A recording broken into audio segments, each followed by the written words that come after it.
Yegani yaratquchi Abduri Yarmuhammad Jaloliddin Planlag'uchi Sajiya Islom tadqiqot markazi Mas'ul muharrirlari Dr. Abdul Aziz Rahmatullah Abduvali Sayed Korrektor Abduvali Sayed Bat va muqobil loyihaliguvchi A. Aqxun Tuganchi so'z Inson mavjudli bo'ladigan din asla yo'qolmaydi.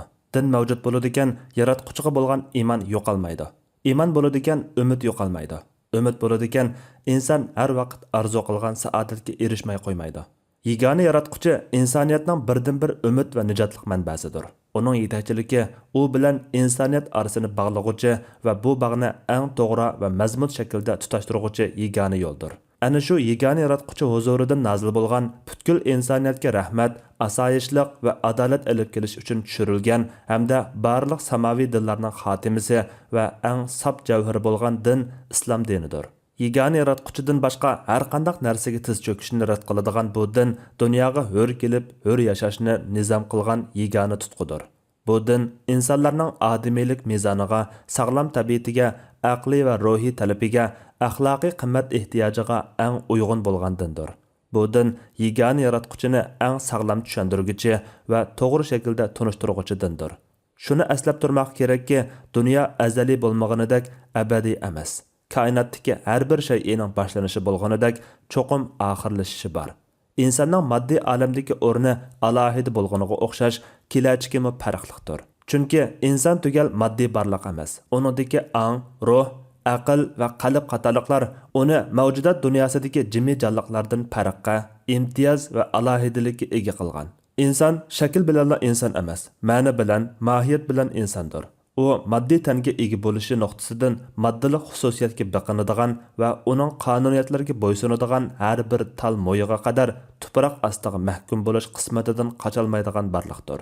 U ana shundaq moddiylik jihatdan tabiatdagi har bir shayga o'xshash boshlanishi bo'lgandek oxirlashishi muqarrar bo'lgan mavjudlik bo'lsa-mu, uning mohiyatiga vakillik qilguvchi narsalar ato qilinganligi mavjudlik dunyosida alohida ko'ngil bo'lingan bo'lishi nuqtasidan butunlay tabiatga tava bo'lgan emas.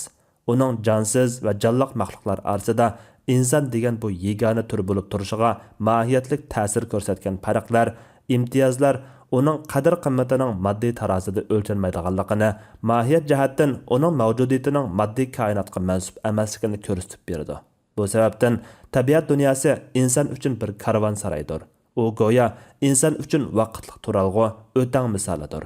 Inson bu hayotlik safarida vaqtni kema qilgan, larzan oqar suvning eqish misoli manzilga qarab ilgirlayotgan yo'lovchidan iborat. Shaksizki, har bir inson bu safarni musofasi uzun yoki qisqa bo'lishidan qat'iy nazar cho'qim bosadi. Bu safar insonning Allohdan kelib Allohga qaytish safaridir. U toki o'zini o'rab olgan moddiylik libosidan yalang'ochlanib, nafasdan to'xtagan qadar dunyo atliq bu karvon saroyiga tushib o'tadi. Uning ishi turib qolmoq emas, ko'chmak, yo'tkalmakdir. Turg'unlik emas, harakatdir. Uning safari yaralg'uchining yaratquchi tomon yurish safaridir. Manzili bilinmagan safar to'yiq yo'l bo'lganidek, manzili mavhum safar ma'nisizdir. Manzilsiz safar ma'nisiz bo'lganidek, xaritasiz chiqilgan safar muvaffaqiyatsiz safardir. Xaritasiz mangilgan yoki to'g'ri xaritaga ega bo'lmay atlangan safar cho'qimki ziyankorlik bilan oxirlashadi.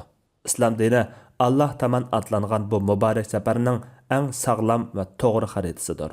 O'sha bu xaritaning qo'llanmasi bo'lgan Qur'on Karim butkul insoniyatni xitob obyekti qilgan ilohiy dastur bo'lish sifati bilan shu haqiqatni jakarlab kelmoqda. Yagona Allohdan boshqa hech bir iloh yo'q.